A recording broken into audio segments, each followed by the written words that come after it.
Let me introduce myself. I'm Dana Harris. I teach at Trinity Evangelical Divinity School. I'm a New Testament professor. I'm also the department chair. My specialization, I wrote a commentary on Hebrews. I've written lots and lots of stuff on Revelation. I have a book that I'm working on right now, an introduction for Revelation with Baker, and then I'm also working on a commentary. And I like to tell people that I hang out at the back of the Bible and that I teach Hebrews with an S and Revelation without an S. So you just need to keep that straight, okay? I grew up in San Diego, which really prepared me for the winters in Chicago because my school is in just north of Chicago. So I have the pleasure of talking about Smyrna among the 7 churches. And we're going to be doing lots of tours this week, so I thought I would just give you a tour-themed approach to this. So here's a little bit of an itinerary of where we're going to go. Our first stop will be a brief history of ancient Smyrna. Our second stop will be an overview of the church in Smyrna and the message that was addressed to it.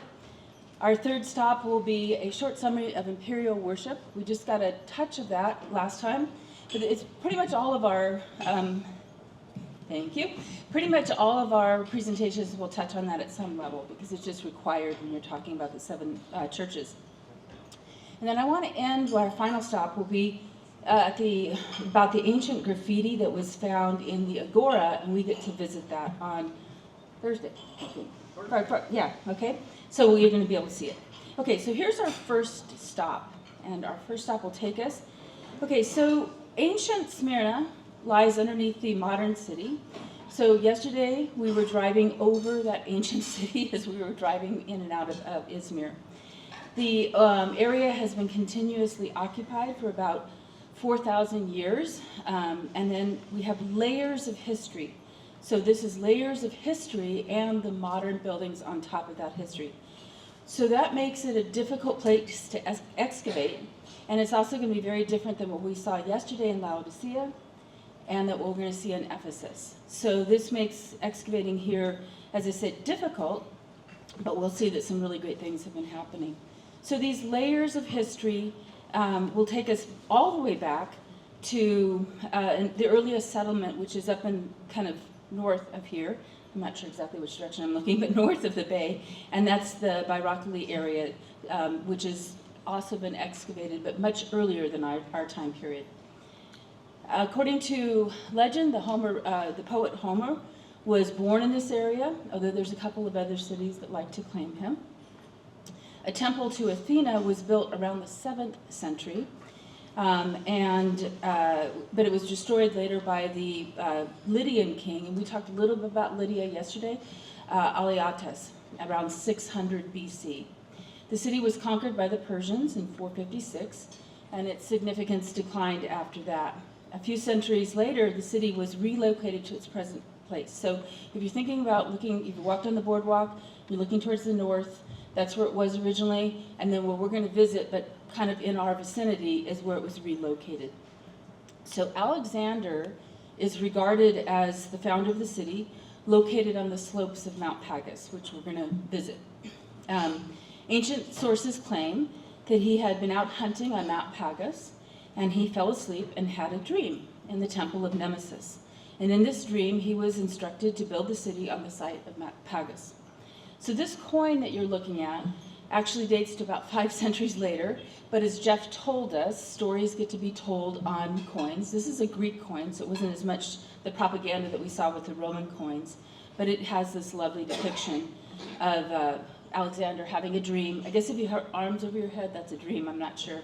And then the inscription down there, you can't see it, but you can pretend. It says Nemesis, and this is probably from the temple would have been built, located up on the mountain, but this is going to be down in the Agora area that we're going to see. In case you're curious, this is Nemesis singular, but the Nemeses were gods who they were sent forth to wreak vengeance, and they kind of balanced out the goddess Tike of luck. So she was giving good things, and they were balancing out those kinds of things. And we're going to see another reference to Tike in just a few minutes. Okay. The location so Alexander has this dream, and then he wants to make sure he heard the right thing. So the location of this is confirmed by the oracle in Claros, We're not going to go to Claros on this trip, but it's just south of here. And that's the location. I don't have the pointer, but you can see the red arrow pointing. And so it's in this general area, but it's south of us.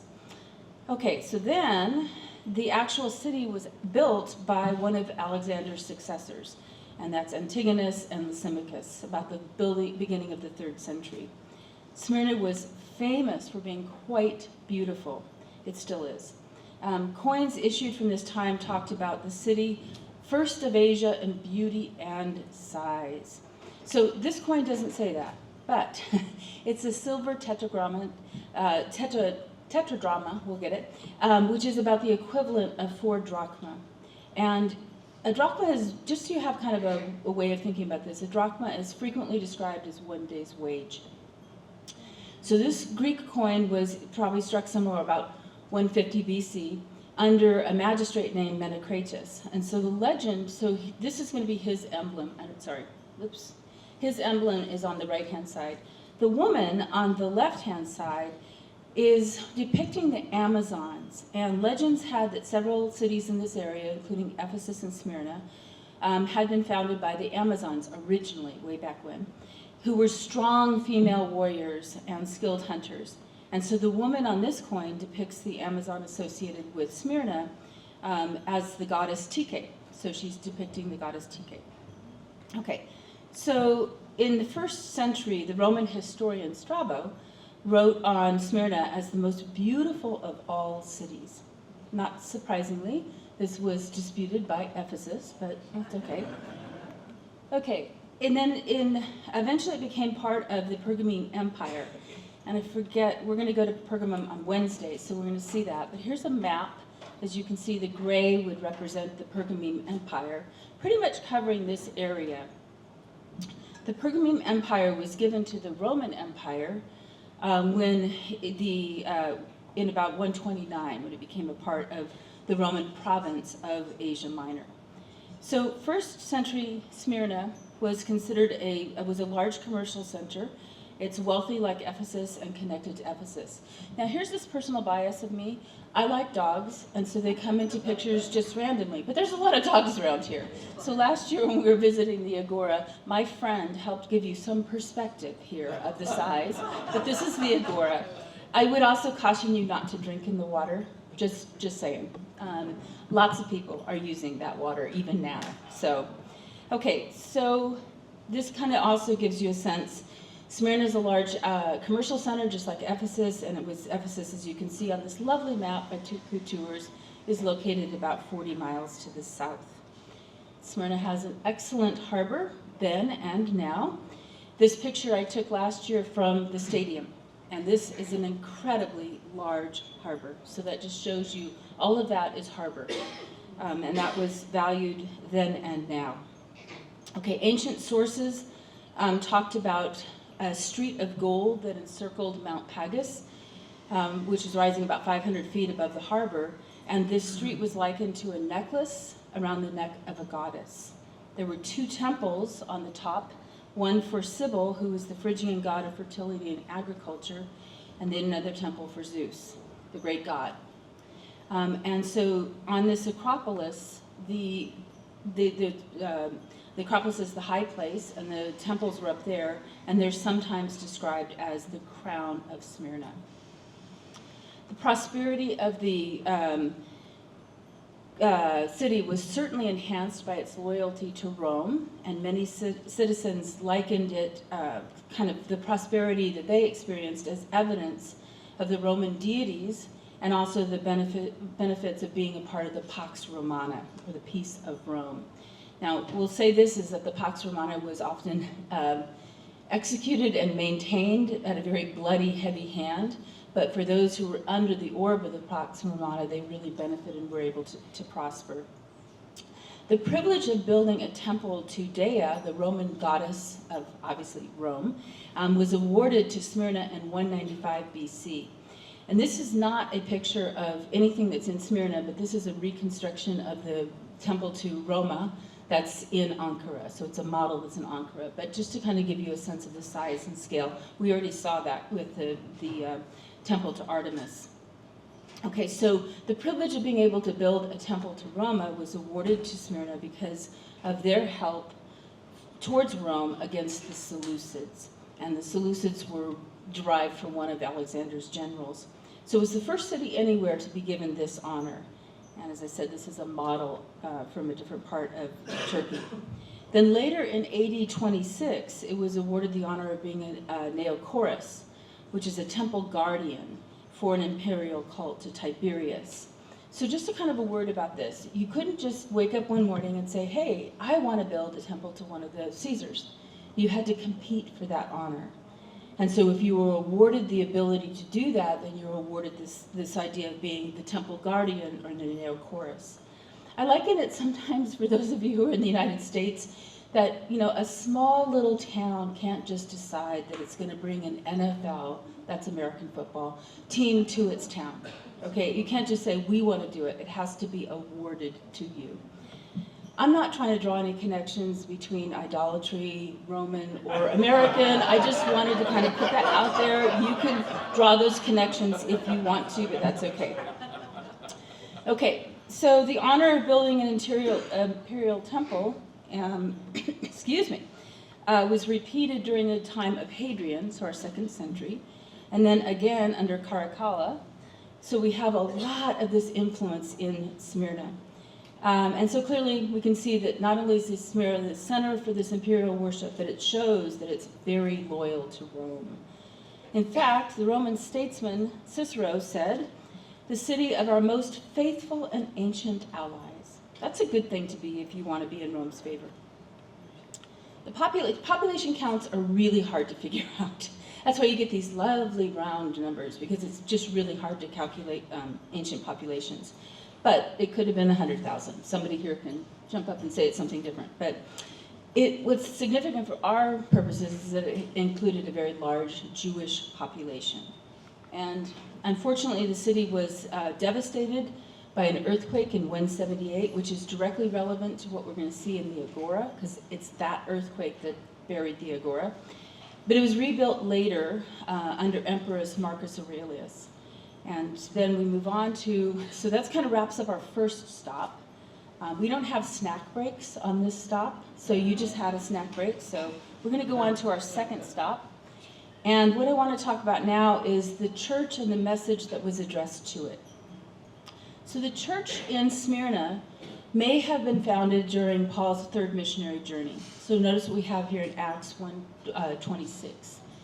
This fellow Paul has convinced and led astray large numbers of people here in Ephesus and in practically the whole of Asia. So this is an indication that Paul has been moving around this area.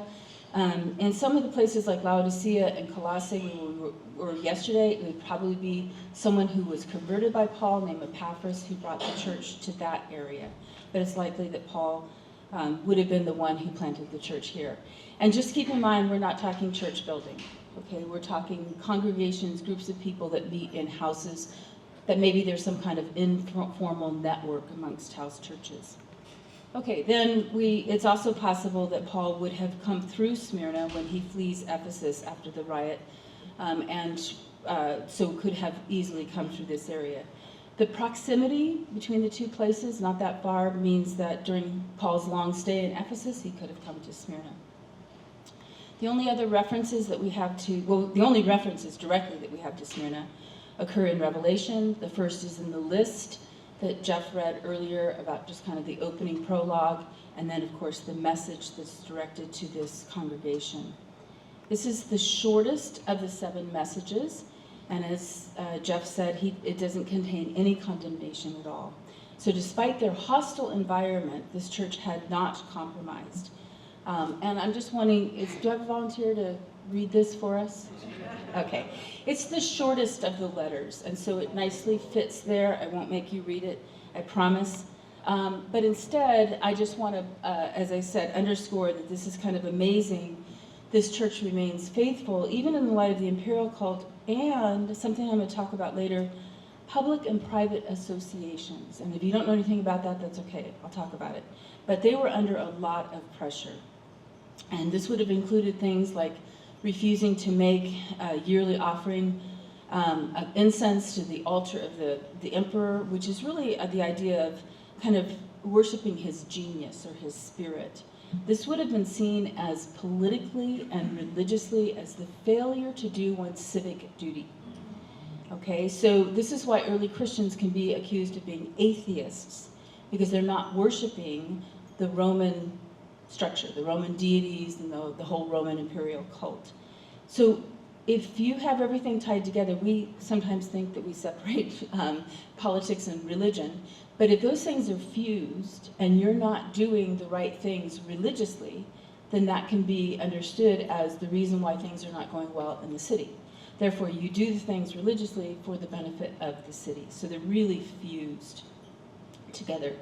So Jesus followers, and I'm going to mention this again, but Jesus followers could have been arrested or been persecuted for not doing those things, for being quote-unquote atheists, but also for having illegal assemblies, which is how churches would have been viewed in this time period. And we're going to talk more about that in just a second. So for various reasons, followers of Jesus would have been understood as being against the empire. So the message of Smyrna also kind of alludes to what's going to be the growing problem between Jews and Christians. And so I want to be really careful about my terms here. That's why I've been talking about a follower of Jesus. The term Christian at this point in time, I think, is really problematic because it assumes Christian, Gentile, Jew, Jewish, and it's a divide that just doesn't exist. We have to understand that Jesus and his earliest followers were Jewish. So I think I'm not going to use that term Christian, and instead I'm always going to be talking about a follower of Jesus or Jesus follower. It's just clearer. Then we don't have to think about these other kind of layers. So we will talk about Jewish followers of Jesus or Gentile followers of Jesus. Now, at this point in time, Judaism was defined as a religio licita, which means it was recognized by the Roman officials, and often, if it was recognized, individuals had certain abilities to carry out things according to their own religious practices. In general, Romans like to give autonomy when it was possible, not much, but basically so that you wouldn't have uprisings. So these kinds of abilities to maybe not have to offer to the Caesar or participate in other kinds of civic things would be awarded if you had this kind of official religion. So earlier followers of Jesus, both Gentile and Jew, benefited from this protection because from the Roman point of view, the Romans thought that Christianity was a sect of Judaism. Things changed, however, when the Romans began to distinguish between Judaism and this other thing that was happening. And generally that was viewed as being a superstitious new thing. And Romans were not particularly happy about innovation, particularly religiously. So this helps us to get some kind of a background of the church in Smyrna. Jews who were not followers of Jesus may have reported other Jews who were followers of Jesus to Roman authorities, claiming that these Jesus followers were not actually Jews. And so they shouldn't be able to have the protection of this official religion. And without this protection, followers of Jesus would have been increasingly more vulnerable. So let's consider now what was the message that was directed to the church. I'm not going to read the passage this way. I'm going to read it verse by verse and then make some comments. It's just a little easier to track with some of that. So let's go ahead and go to verse 8, where we have, to the angel of the church in Smyrna write, these are the words of him who is the first and the last, who died and came to life. Okay, as Jeff helpfully showed us, each one of the letters starts out with some connection back to the vision of the risen Lord Jesus in Revelation 1. So this verse right here, the first and the last, the one who died and came to life, is going to take us back to Revelation 1, specifically verse 17. It's also repeated later on, and we see that same thing happening at times, in Revelation 21:6. So this affirms Jesus' eternal existence. And it's also clearly an allusion to his death and resurrection. There is also another possibility. The renowned scholar Sir William Ramsay suggested that this was also an allusion to the city's history of having been destroyed and rebuilt several times. He basically went through and correlated everything in the messages to something that happened in the histories the history of each of the cities. Some of that's been disputed, but by and large, cities emerge out of a context, so there are some things I think that he aligned that really make sense. This would be particularly true of that earthquake I mentioned in AD 178, where the city was rebuilt after that. So the city was rebuilt multiple times. And if you remember, we saw that in Laodicea yesterday. We saw that kind of chart of all the major earthquakes. So I think it's kind of an advantage for my scholarship to have grown up in California, because I've been through some of the really big ones. So I know what this is like. Okay, then it goes on in verse 9. I know your afflictions and your poverty, yet you are rich. I know about the slander of those who say they are Jews and are not, are a synagogue of Satan. Sorry, I was hoping to speak into the mic. Okay, so let me get to the easy stuff first. The poverty that's referenced here was likely material, and that resulted in persecution that Jesus' followers experienced for not participating in the imperial cult or these public associations. This could have included forced unemployment. It could have included boycotting Christian stores and shops. And as I noted, because followers of Jesus did not participate in some of the civic duties, they were often persecuted for that and seen as bad citizens. So given the overall prosperity of Smyrna, there seems to be a clear link between the Jesus followers' profession of their faith and their material poverty. But notice that Jesus tells them that they are actually rich, referring to a different type of non-material wealth. Okay, let's get to the hard one. The reference to the synagogue of Satan. This is one of those terms that just takes on a life of its own on the internet, so don't Google it, okay? Promise. It occurs here and also in the message to Philadelphia in 3:9. And this has been, unfortunately, misunderstood and weaponized in the church's history. The synagogue of Satan appears to refer to a specific group in Smyrna and not Jews in general. The slander referred to here may have involved, as I said, the practice of excluding Jewish followers of Jesus from the synagogue, or the denunciation, the calling out, the turning in of Jesus' followers before Roman authorities. But we have to understand that in John's Gospel and in Revelation, but in John's Gospel in particular, Jews, the title Jews, has a wide range of reference. It can be religious leaders, it can be the religious establishment, and unfortunately this has been understood in anti-Semitic ways against all Jews. But I want to also just point out that, remember in John's Gospel, Jesus tells the woman at the well that salvation comes from the Jews. So here we have a Jew saying that salvation comes from the Jew. That's a reference to God's faithfulness through the promises to Abraham, culminating in Jesus. That's not a pejorative kind of statement that salvation comes from the Jews and you guys are, no, he's proclaiming the faithfulness of God, that all of this is summed up in Jesus, and now they're the ones who are bringing forth salvation. That is hardly a negative statement. Also notice that some Jewish leaders, we would be thinking about Nicodemus, becomes a follower of Jesus. So we need to be really careful how we understand Jews in the New Testament and how we understand Jews in this context. The issue at stake here is that the Jewish leaders that I'm talking about here would be the ones who fail to recognize that Jesus is the Messiah. So they are claiming that they have an exclusive claim to be God's people simply because they were Jewish, not because of their faith. N.T. Wright has a great way with words, but he talks about that it's about grace, not race. And I think that's a really helpful way to kind of think about this.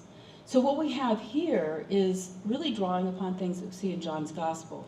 If you remember when Jesus is interacting with some of the religious leaders in John 8, they are claiming that they are children of Abraham, but they are denying Jesus. And Jesus is saying, I know who your father is, and it's not God. Okay, so this is where we can see that it's tied up with what is being done with Jesus the Messiah. That is the determining factor here. So again, in John, I've got the references there you can write down. These religious leaders who are rejecting Jesus are described as being children of the devil. But we can also see something similar in Romans 2, where Paul is talking about who is a true Jew. And a true Jew is one who has put his or her faith in Christ. So again, it's a disposition of the heart. It's not just mere ethnicity. I'm not trying to deny ethnicity. It's a very important category, but it's not what's playing out here. And then this is probably another way to understand in Acts, I won't even give you the listing of that, but the numerous reference in Acts about the Jews who are opposing Paul. Okay, so it's not a uniform category, and we need to be sensitive to the context as we're looking through it. So in this context, I want to say that the synagogue of Satan, then, is probably referring to Jewish leaders who enabled persecution of Jewish followers of Jesus and showed that they were not children of God in that way at all. And in fact, they were aligned with Satan. This is our best understanding of it. There's probably a lot more nuancing I could give, but I would also just point out that this is certainly not a polemic against Jews in general. So that will bring us to verse 10. And verse 10, I'll go read as fast. Okay. Do not be afraid of what you are about to suffer. I tell you, the devil will put some of you in prison to test you, and you will suffer persecution for 10 days. Be faithful, even to the point of death, and I will give you life as your victor's crown. This may allude to Daniel 1. You remember Daniel requested that he and his buddies not have to eat the royal food, and they eat their own food for a 10-day period. And then what happens at the end of that? Let's make this a trial and see what happens. And at the end, they're better off. That's possible. I'm going to put that as a whisper. I like that category. But more likely, the idea of 10 has to do, and then it says, some of you, that this is actually an encouragement, that this will be a limited number of people for a limited time period. In other words, this trial that is going to come upon them is not boundless. It's not going to go on forever. This is another way of talking about God's sovereignty. He has it in control. It's bounded. And I think that probably is a better explanation. Roman imprisonment for treason could also, which would frequently lead to execution, was a short period of time. So it may have some hint of that as well. It could also, I think, in some respects have an idea of the devil will put some of you. That, again, we think about Job or Luke 22, where Satan has to demand permission to sift God's people. But it's all wrapped up, I think, underlying this is an idea of God's sovereignty. The exhortation to remain faithful even to the point of death is a reference to martyrdom. And we know that this message was given, that after this message was given, the bishop of Smyrna, Polycarp, at age 86, was martyred in AD 156. Ben talked about that a little bit on Saturday night. I don't know, I have no idea, and I don't think we'll ever be able to know this, but it is possible that Polycarp heard this message when it was delivered to the church of Smyrna. It's a possibility. Okay, and then also here we have a reference to a Stephanos, as again, a wreath. This translation could be changed on that count, but it's a victor's wreath. And as I noted earlier, the temples and the lights and things like that on the top of Mount Pagos could have looked like a wreath, a victor's wreath. Crowns or wreaths were common on coins, and so we've seen that. And then also, it's a very common image, Stephanos, of being a victor or overcomer in the New Testament. The other term, diadem, is what's used having to do with authority, so that's where we can separate that. Okay, so I just want to lead us with a final little comment. This is a pastor and a Bible scholar. His name is Scott Daniels, but I think he gives us a good way of summarizing this message. He says, in a culture as prosperous as Smyrna and America, it is a constant temptation to believe that a good church is one that gives much, but requires very little. The church in Smyrna, on the other hand, had very little to give, but quite a lot was required of it. It is often easier to write a check than to get involved personally. Yet the message to Smyrna affirms the true wealth that is ours when we give our life away for the sake of the gospel. End of quote. Okay, that's a fitting way to conclude our first stop, or second stop, and this will now bring us to our next stop. Let's see. Oops, I'm sorry. Oh my gosh, I didn't advance. I'm so sorry. Okay, it always happens. You can never have a perfect presentation. Let me go ahead and just say something about, so we're backtracking, okay? We missed something, the bus is in reverse, we're going back. Okay, verse 11. Whoever has ears, let them hear what the Spirit says to the churches. The one who is victorious will not be hurt at all by the second death. Just a quick comment about the first death. That would be a reference to physical death. In Revelation, the second death is referred to again in Revelation 20. Really, there's a lot of discussion on this, but I think one way to think about it is the second death is really the death that will result then in punishment. So those who are resurrected to life will not be hurt by the second punishment because they are secured in Christ, to use the language of Revelation later on. They are sealed in God. So I think that is a real particular encouragement.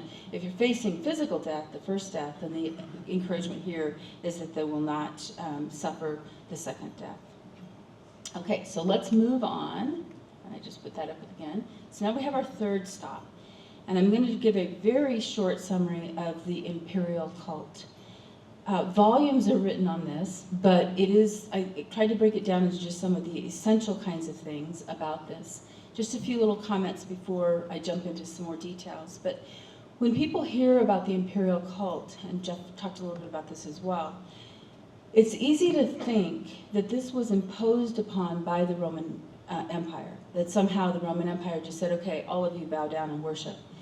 That's not exactly the way it came about. And it's very interesting because in many respects, it came about somewhat spontaneously from churches in this area.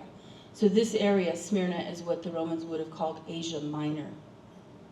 There's a precedent for worshiping human leaders as gods. Alexander was quite happy to receive that when he was going around. So there's a precedent for that.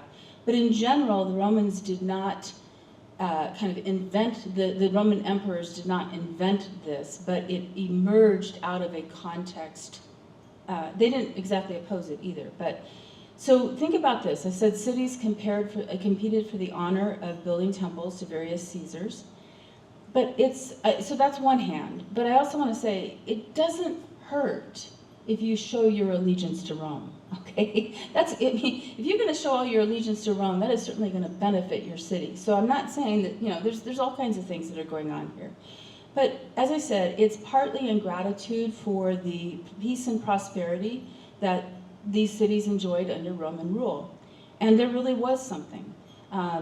Rome brought about a peace, as I said, even if it was maintained by a heavy hand, that allowed cities to prosper. There's also, as I said, the Romans didn't separate the political and the religious. So if the Caesar is the ruler of the Roman Empire, it's not too hard then to begin to think that he's the divine one over it as well. Also, it's important to realize that Augustus reigned after a time of considerable turmoil. Think Julius Caesar in that time period. And he reigned as emperor from 27 BC to AD 14. He was ruling a little bit before that, but that's when he's the emperor. And his rule is especially associated with peace and prosperity. So this kind of helps us to understand why this cult would emerge. Eventually, the imperial cult will spread into the entire Roman Empire. So let's talk a little bit about some of the background. Okay, Julius Caesar was deified or considered to be like a god upon his death. And we saw that wonderful coin of Domitian's son. His adopted son, Augustus, which was actually his nephew, was then called Divi Filius, the son of God. And there was a clear distinction between, at least as far as I can tell, that Romans distinguished between actual gods, I don't know, so Zeus and Artemis and Apollo and Roma and then those who became deified, who became gods. So there's a bit of a distinction there. Also, the emperor was known as, there's the Divi Filius, so there we go. You can see it over there in the bottom right-hand corner, son of God. But then also Roman emperors were understood as being the Pontifex Maximus, which means the supreme priestly bridge builder between the human and the divine, between mere mortals and immortal gods. So in this way, the Caesar was also considered to be divine. So also I want to point out that nearly all of the imperial cult, the worship of the emperor, is associated with the worship of Roma. Those almost always go hand to hand. Okay, so this is oops, I went the wrong way. Okay, so this is a picture of Pergamum, and this is a temple built to Augustus. I'm not exactly sure, and I don't know if we are exactly sure if this is it, but just to give you a sense of kind of the magnitude of these things.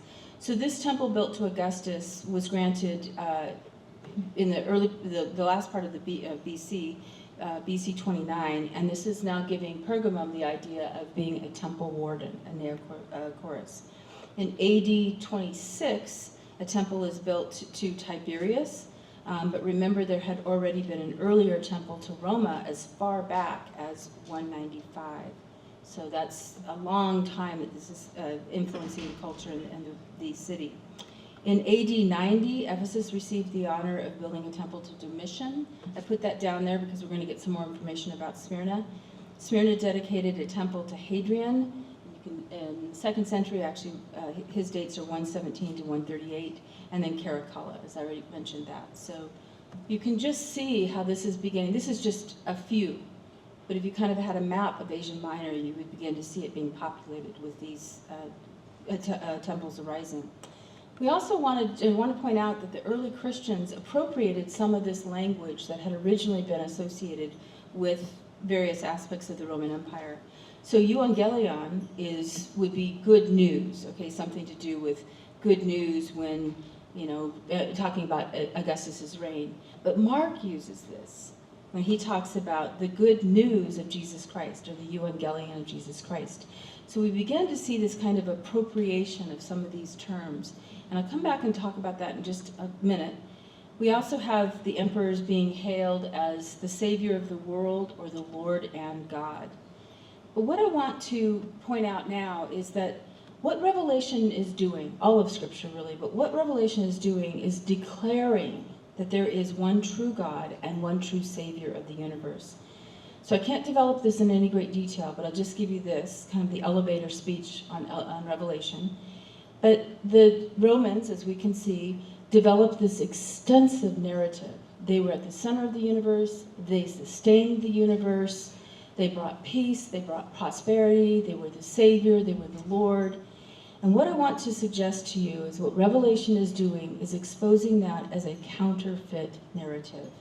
Counterfeit in every way. So it's the juxtaposition of the counterfeit with the true. And Revelation is declaring there is one true king and one true kingdom. End of discussion. So it should be clear by now that the imperial cult posed many challenges for Jesus followers. As we've seen, some of the churches, 5 out of 7, were tempted to compromise in some way, not always directly related to the imperial cult, but challenged to compromise. So we can see, we're going to also see in some of the other presentations, that there were numerous false teachers who came up with teaching to justify this compromise. Jesus' followers then who resisted, who remained faithful, really faced a lot of consequences. And again, an example of that would be Polycarp. So I want to talk briefly now about, very briefly, about these kind of private and public associations. That's a Mosaic and Ostia, they're dock workers, harbor workers, so I'll have that up there. Some of these public associations involved with public services, upkeep for temples or buildings, even firefighters, there were a bunch of those. Other associations were organized around other occupations, such as metal workers or bakers. There were associations for the military and for veterans. There were associations that met to discuss philosophy or other forms of entertainment. There were groups that were based for migrants or diaspora groups, okay? And there were also religious organizations. That's where the Romans probably would have understood Christianity as some kind of religious, illegal religious gathering or association. So in general, Roman governors and emperors didn't like these groups because they feared that they would become breeding grounds of uprising and revolt. So the Romans were not particularly thrilled with a lot of these, not all of them, but in general. Even so, most people were affiliated with some kind of official or unofficial association. They're voluntary, but many people were involved with them.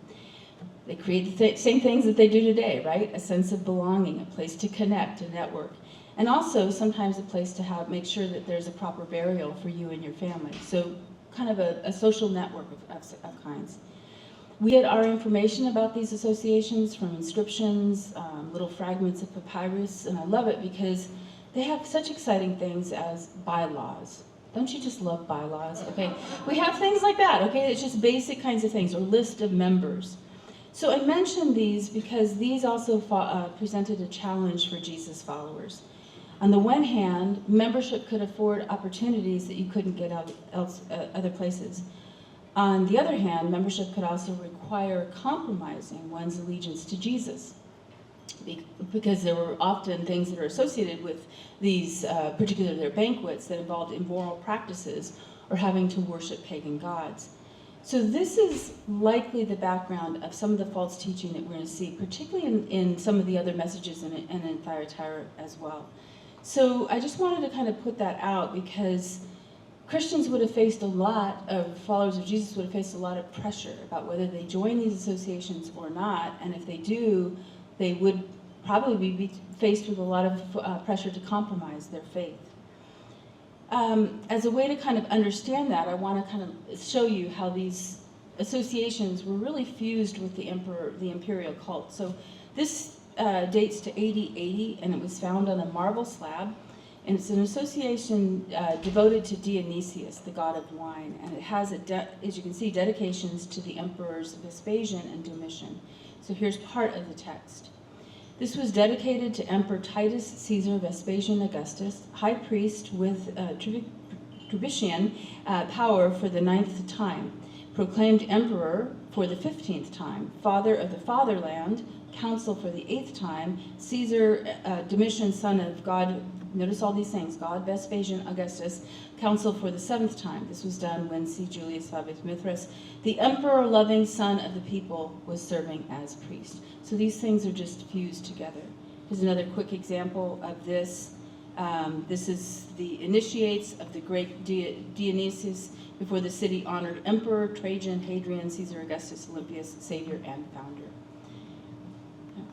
So let's go ahead then and move on to our final stop. That was hopefully gave you a good flavor of the context of what it would have been like to be a Jesus follower in this time period. I want to talk a little bit about the graffiti, and we are going to be seeing the graffiti. We'll be able to get access to go inside to see the graffiti. I like to say that graffiti seems to be something that's kind of universal. I have a friend who's a documentarian,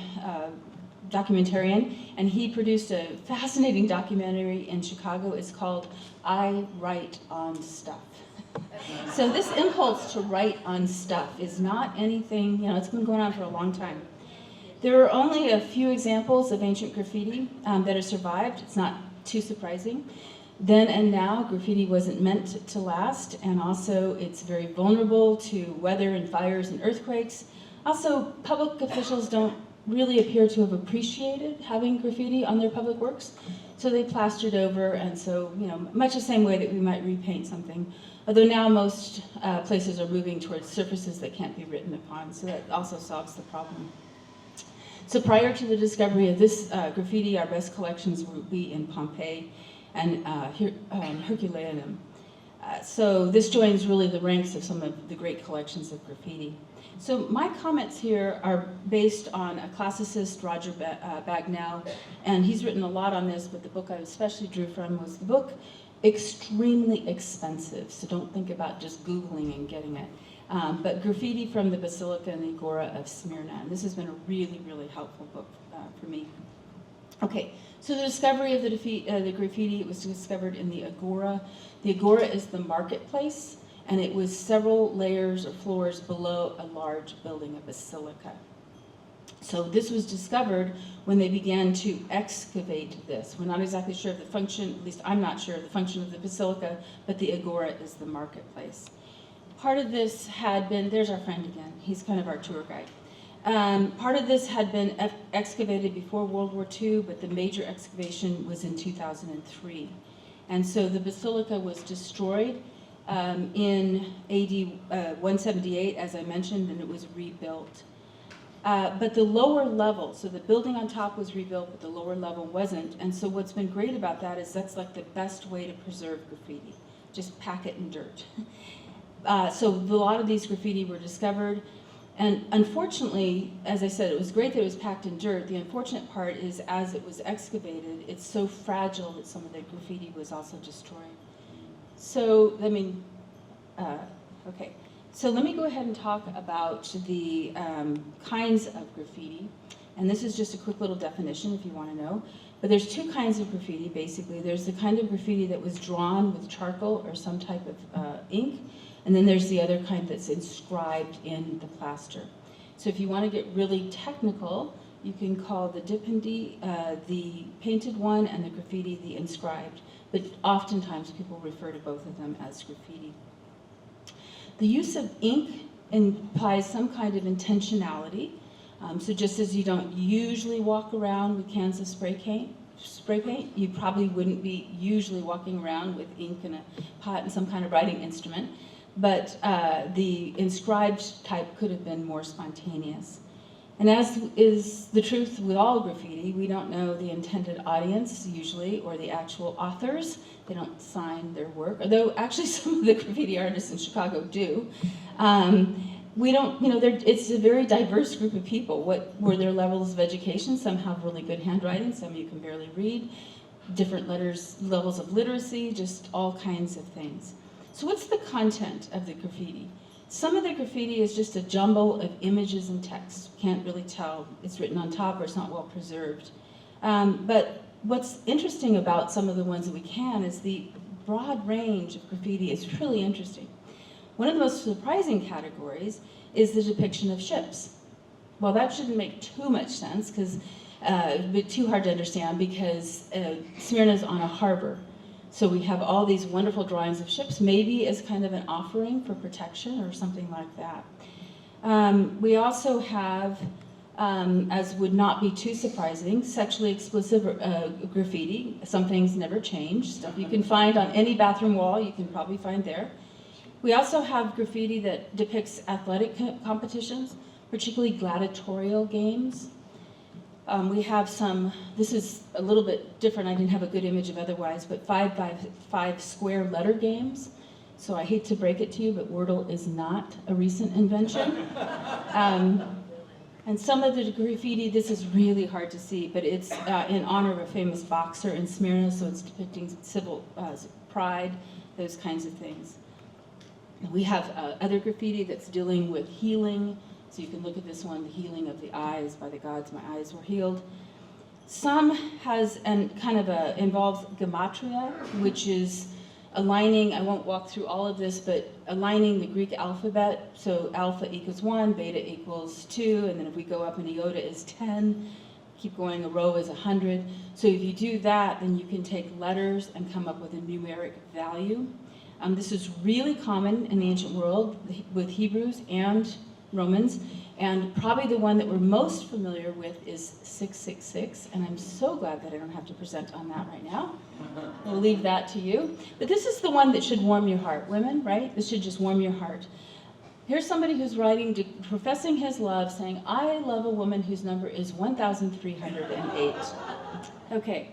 According to our classicist friend, Roger Bagnall, this name would have been TK, and this shows you how you can do the addition, okay? So if you get really bored at any point in time, you can just devise a little chart and start putting everybody's name into a numeric value. Okay, what about the Christian graffiti? There are a couple of graffito, singular, that have been identified as being possibly Christian. I think there's some that are definitely Christian. I think there's some we don't know. But there's a couple I want to talk about. One is this one, Thelete Hekuria. So this says basically something along the lines of the lady or the woman, depending on which translation you're looking at, is desired or wanted. The word theletos, thelete, in this form, is very much a Christian word. We find it in the Septuagint, which is the Greek translation of Israel's scriptures, and then once in some other non-Christian writings, but the majority of the occurrences are in Christian writings. Some claim that this is a reference to Mary, the mother of Jesus. I'm not even sure that's a whisper. So many others are not convinced of that, or even if this represents Christian graffiti. Another possibility of a Christian graffito is this one. It's all you can see is karpas, and so this would be coming, you can see I've kind of reconstructed it, so palu karpas, perhaps a reference to Polycarp, that's a possibility. Okay, oh, I had, okay, I thought I had one more minute, I don't, okay, thank you, I will get through this very quickly. Another example is this one, I'll just let you look at it, but it's kind of fun. It's saying that Lord and faith are of equal value, and that one would be clearly Christian. And then the most famous of them would be, not this one, I'll skip past this. This is perhaps a reference to Eve. I'm not sure about that one, but this one, which if you kind of put in what's missing, it would be the one who is given the Spirit, which people often think would be a reference to Jesus as the one who gives the Spirit. Okay, and then we have here pneuma as another kind of abbreviation that's found. Okay, so we have a recap. We're almost done, 2 seconds. First stop was brief history of ancient Smyrna. Then we went to the church at Smyrna and the message addressed to it, a short summary of imperial worship, and then the Christian graffiti. And if you want to get a hold of me, this is how you can do it. Sorry about that.